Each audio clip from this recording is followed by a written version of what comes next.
Good afternoon, boys and girls. I'm here to introduce you to a new book. It's called The Miraculous Journey of Edward Tulane. This is by Kate DiCamillo. Absolutely love her as an author. She wrote the Tale of Despero, Because of Winn-Dixie, and other books that you have probably grown to know and love. So here we go. It says, "My heart breaks and lives by breaking. It is necessary to go through dark and deeper dark and not to turn." Chapter 1. Once in the house on Egypt Street, there lived a rabbit who was made almost entirely of china.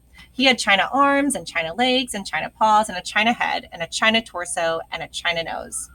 His arms and legs were jointed and joined by wire so that his china elbow and china knees could be bent, giving him much freedom of movement. His ears were made of real rabbit fur, and beneath the fur there were strong bendable wires, which allowed the ears to be arranged into poses that reflected the rabbit's mood: jaunty, tired, full of ennui. His tail, too, was made of real rabbit fur and was fluffy and soft and well-shaped. The rabbit's name was Edward Tulane, and he was tall. He measured almost 3 feet from the tip of his ear to the tip of his feet. His eyes were painted and penetrating and intelligent blue. In all, Edward Tulane felt himself to be an exceptional specimen. Only his whiskers gave him pause. They were long and elegant, as they should be, but they were of uncertain origin. Edward felt quite strongly that they were not the whiskers of a rabbit. Whom the whiskers had belonged to initially was what unsavory animal was a question that Edward could not bear to consider for too long. And so he did not. He preferred, as a rule, not to think of unpleasant thoughts. Edward's mistress was a 10-year-old, dark-haired girl named Abilene Tulane, who thought almost as highly of Edward as Edward thought of himself. Each morning after she dressed herself for school, Abilene dressed Edward.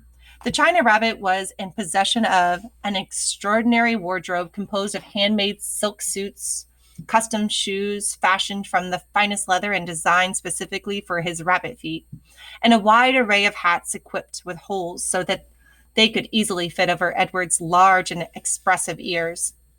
Each pair of well-cut pants had a small pocket of Edward's gold pocket watch. Abilene would wound this watch for him each morning. "Now, Edward," she said to him after she was done winding the watch, "when the big hand is on the 12 and the little hand is on the 3, I will come home to you." She placed Edward on the chair in the dining room and positioned the chair so that Edward was looking out the window and could see the path that led up to the Tulane front door.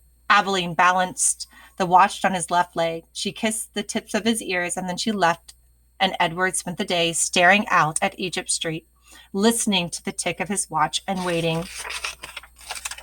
Of all the seasons of the year, the rabbit most preferred winter. For the sun set early then, and the dining room windows became dark, and Edward could see his own reflection in the glass.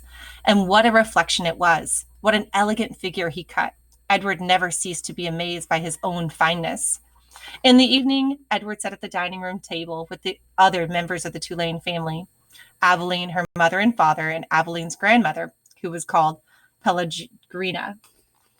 True, Edward's ears barely cleared the top of the table, and true also, he spent the duration of the meal staring straight ahead at nothing but the bright and blinding white of the tablecloth.